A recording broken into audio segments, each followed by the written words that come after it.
Hi, I'm Judy. Welcome back to Reflections in Real Talk. Today, I'm going to address one of the most important steps for retirement planning, how to build a retirement paycheck. All your life, you've been saving for this moment, but how do you actually transition from getting a paycheck from your employer to paying yourself? If you retired tomorrow, could you explain exactly where your paycheck would come from? Not just your savings total, but the order, the timing, the taxes, and the healthcare impact. Today, we'll meet Greg. Greg retires at 63, delays Social Security until 67, and will have to bridge the gap until Medicare at age 65 with the ACA health plan or private health insurance. He's been a steady saver, contributing to his 401k and diversifying. His net worth and projections are all lined up. He's ready for retirement, but he's not clear about one thing. Where exactly will the money come from to meet his retirement expenses? Greg's story shows why retirement isn't about one rule. It's about building a paycheck. I'll use Boldin's Money Flows feature and show how you can visualize your own retirement paycheck. Stay tuned to the end where I dive into some hidden insights and granular details on money flows. Meet Greg. Greg is 63 years old and ready to retire. Here's his plan. Retired at 63, but waiting to claim Social Security at full retirement age of 67. He hopes to use the ACA health or private insurance to bridge that gap until 65 when he can claim Medicare.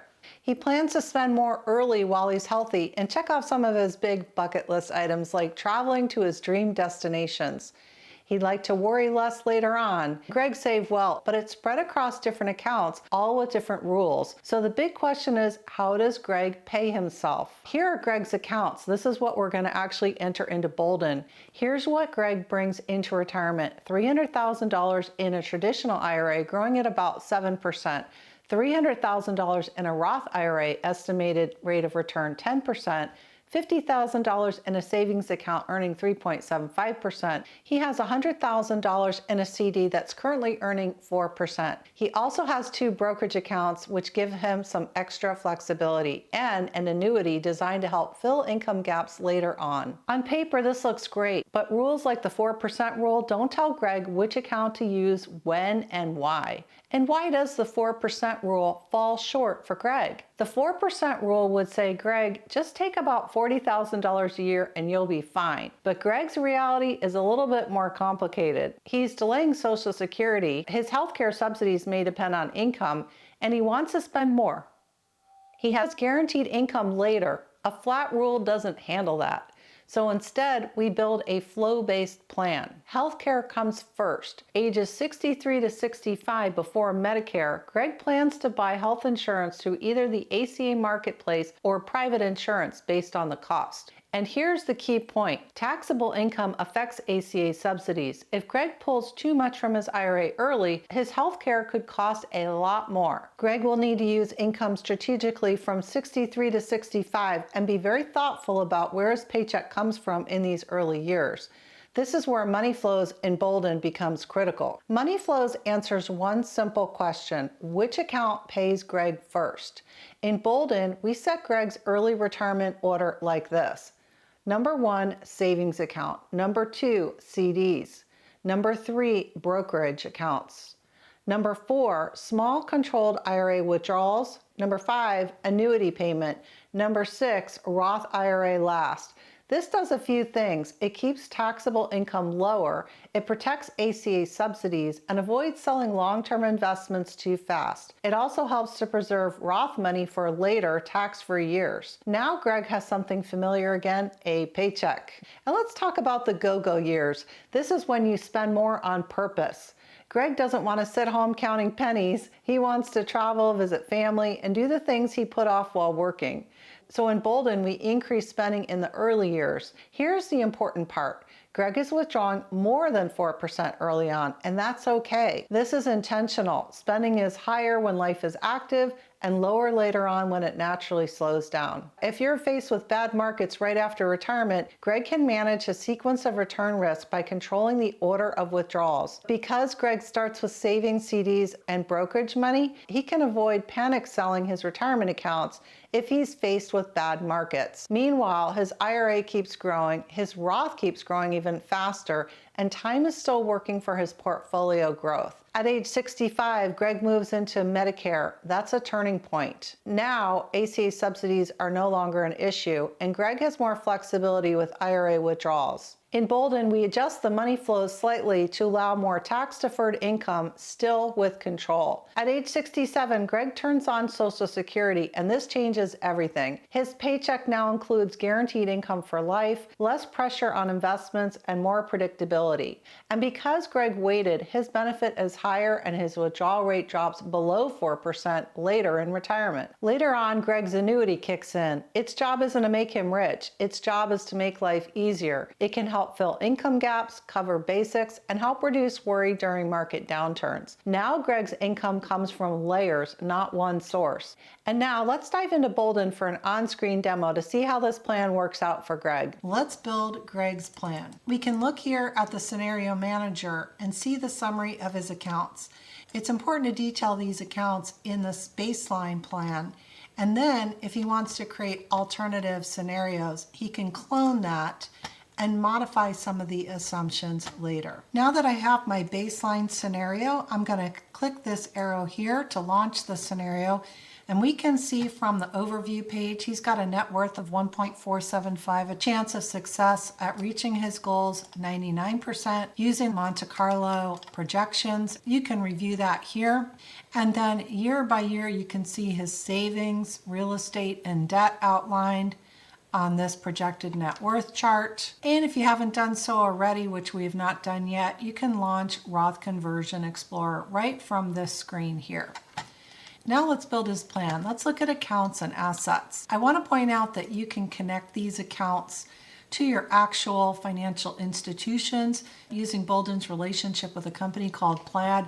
Plaid is a bank verification system, and if you're not comfortable with it, you can certainly enter that number in yourself. The benefit of doing that as well is that it forces you to revisit those accounts and stay on top of those balances. So here, Greg has $300,000 in a traditional IRA with a moderate rate of return of 8%. If he does adjust those accounts, he can adjust the rate of return here using some of those pre-configured numbers, or he can also use the custom number here. Now next, because we're building that retirement paycheck, we want to make sure for all these accounts that we appropriately check this section, exclude this account from your withdrawal strategies, and click no if we intend to use that for his withdrawals, which of course we would. Next, he has a Roth IRA. He's got a more aggressive rate of return of 10% in that Roth, which is a little bit more common to do. Just wanted to point out two different brokerage options here. We've got brokerage account number 1, which the tax treatment is ordinary income. And then brokerage account number 2, the tax treatment is capital gains. So you can model those both ways. And just by clicking over here on the tax treatment, you can select ordinary income or capital gains, depending on what investments you have. You can also specify the recommended rate of return, or you can input your own value there as well. And then again, making sure we check this box for no, so we don't exclude it. Now for CDs, I only have one CD modeled out for Greg for $100,000, but you can actually build a CD ladder. And in this case, I want to show you something really great about Boldin. So let's just go right to the Help Center, and we're going to type in CD ladder. And here we have a nice article describing how to do it by Nancy Gates. She's such a fantastic resource. For a ladder, we're going to add a savings account CD, and we're going to set the return rate to 0%. Then we're going to exclude that account from the withdrawal strategy. And the reason is we are going to add that as a lump sum payment in the future at maturity date using pensions. So it's a little bit of a workaround here. We're going to enter under pension CD interest at maturity and enter that lump sum amount and deposit it into that CD account. Then for money flows, we're going to take that amount and we're going to transfer it to checking, from CD to checking at maturity. So that's how we would do a ladder. So for example, if you had a CD that matures in 1 year, 3 years, 5 years, or 3 months, 6 months, and so forth, this is how you'd build that ladder. Super easy to find those tips and tricks here in Boldin as you're going along. So in this case, we're just doing the one CD. We're going to keep that in the money flows and include that in Greg's retirement paycheck. Next, we have a savings account of $50,000 with a rate of return at 3.5. And lastly, if you recall from the intro, Greg has an annuity. So we're going to put that under income as well as Social Security. I'll go back to that in just a moment. And over here, we can detail the amount of monthly income he'll receive from that annuity, the start and stop age if it's taxable, the cost of living increase, and survivor benefit if there's any. For Social Security, another source of income, it's easy to establish that number if you go to ssa.gov and look up your own number, or you would put that monthly number in and the claiming age and just click save. Next, we're going to go to home and real estate. We're just building the expense and the income so that we can go directly to the money flows and build that retirement paycheck. So here under primary residence, he does own a home that's worth $750,000. He owes $150,000 on that mortgage. If it was connected, it would calculate that as he pays it down. We can also model paying that off sooner and see if that will pencil out for Greg. I put in the zip code here. He does live in Michigan, and it's calculating the state income tax for him. As far as appreciation goes, that's modeled using the assumptions, the rate assumptions, not using the zip code. So let's save that, and I'll just click over here real quickly to show you the rate assumptions. General inflation 2.5%, medical inflation 4%, COLA 2.5%, and housing 2.5%. Now, if you live in an area with faster housing appreciation, you can certainly change that. Easy to do, and you can also build that into another scenario. Next, we want to make sure we capture all of his expenses, and there's several ways to do this. I won't get too in-depth in here because I've got a video on that, but you can use the basic budgeter tool, the detailed budgeter, or estimated spending. Estimated spending is built on the retirement spending smile. I didn't go into too much detail on here, but we've got pre-retirement, early retirement, mid-retirement, and later retirement. And this number I might adjust upwards because he may be expecting some additional medical expenses in that. And for this example, we're going to click the basic budgeter tool. We can go back and change that later. We've got his income, his assets, his annuity. He doesn't have any debts, but if he did, he could put those in here, whether that's credit cards or student loans or so forth. We can jump right into money flows, and this is where he builds that retirement paycheck. Okay, so let's look at the withdrawal order. So the traditional default that Boldin will create for you is choosing those taxable accounts first, then tax deferred, and then Roth. So this is the standard template using cash accounts. And then you've got the brokerage account with ordinary income taxable treatment, Greg's savings account, which he's got $50,000 for 3.5%, next his CDs, and then his brokerage account, and then his IRA, which is $300,000 at 8%, and finally his Roth IRA, which he's saving for later years.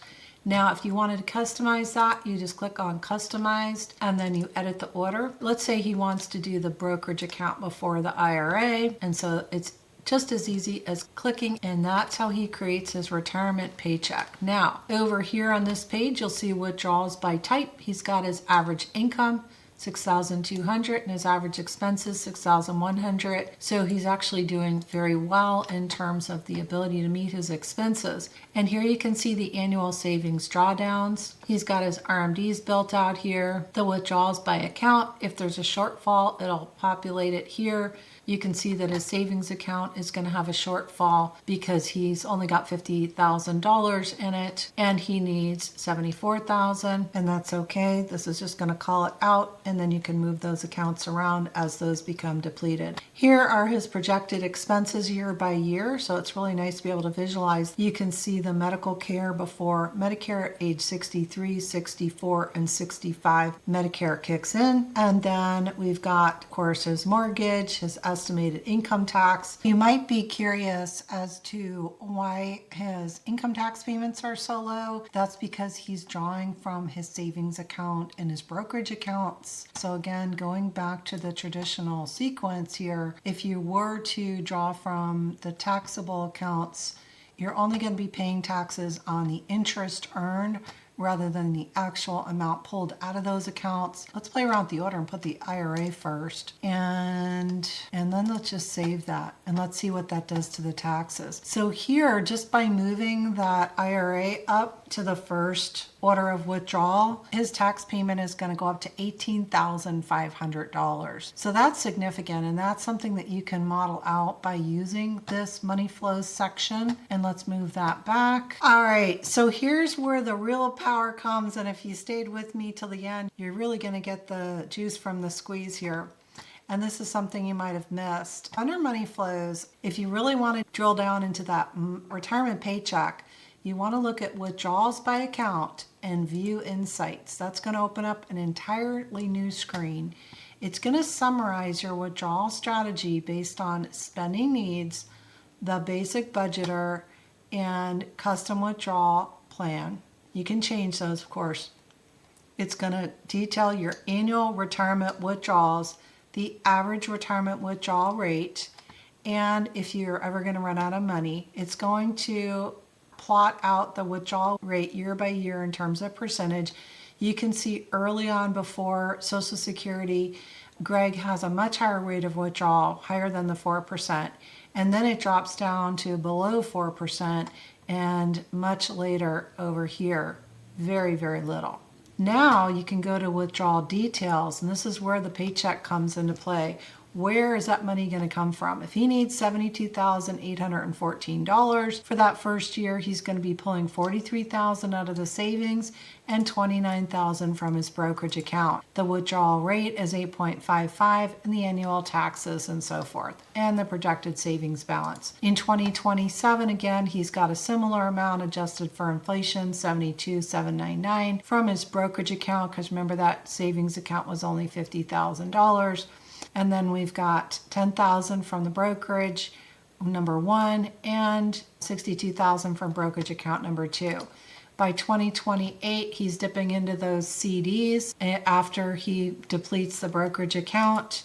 And then he's got the IRA and the CDs in 2029. In 2030, he's dipping into his IRA. In 2031, the IRA, 2032, IRA, and so forth. 2029, he's getting $3,200 from Social Security. So let's go back to the money flows here. View insights again, 2029. So here you can see by the following year, he is dropping that savings depletion down to a significant amount, 3.52%. The rest is coming from Social Security. I wish it was actually detailed out here to show the Social Security in this chart, but it doesn't, because this is just withdrawal details. But it would be kind of nice to see that in there, to see what amount is coming from the Social Security. So to capture all of the income, which is not covered in the money flows, you're going to click on income and expenses, and here you'll see the chart estimated income drawdowns and debt, and it's broken out over a lifetime and all color coded and broken out year by year as well. So we've got lifetime investment income, required minimum distribution, savings drawdown, Social Security, and the annuity. And the total is $1.83 million. And then we have the lifetime expenses over here. All right, so that is money flows and retirement withdrawals, how to create your retirement paycheck. Here's a new feature, the AI summary, and you can see this is a beta. So you can see that early retirement 63 to 67, withdrawals are quite high, ranging from 68 to 74. This suggests you have ample funds available to enjoy these initial years, covering your spending needs with a good buffer. It's great to see your initial planning allows for comfortable lifestyle right out of the gate. So you can build out all different kinds of scenarios here, and you can look at it plotted over time, what the withdrawal rate is, year by year, and so forth. All right, so that's Building Your Retirement Paycheck by Boldin. Hope you enjoyed this overview. Thanks so much for watching. Greg's retirement works because he didn't rely on one rule. He used different accounts for different jobs. He spent more early on purpose. He delayed Social Security thoughtfully. He controlled money flows, not just balances. This is real retirement planning. If you want to build your own retirement paycheck like Greg, test Social Security timing, model ACA years, adjust spending phases, or change the order of your accounts, you can use my Boldin affiliate link below. Start with the 14-day free trial or upgrade to Planner Plus for advanced money flows and scenarios. If this helped you, please like this video, subscribe to the channel, and share it with somebody planning retirement. Retirement isn't about guessing, it's about seeing the whole picture. Thanks for joining me today on Reflections and Real Talk. I'll see you next time.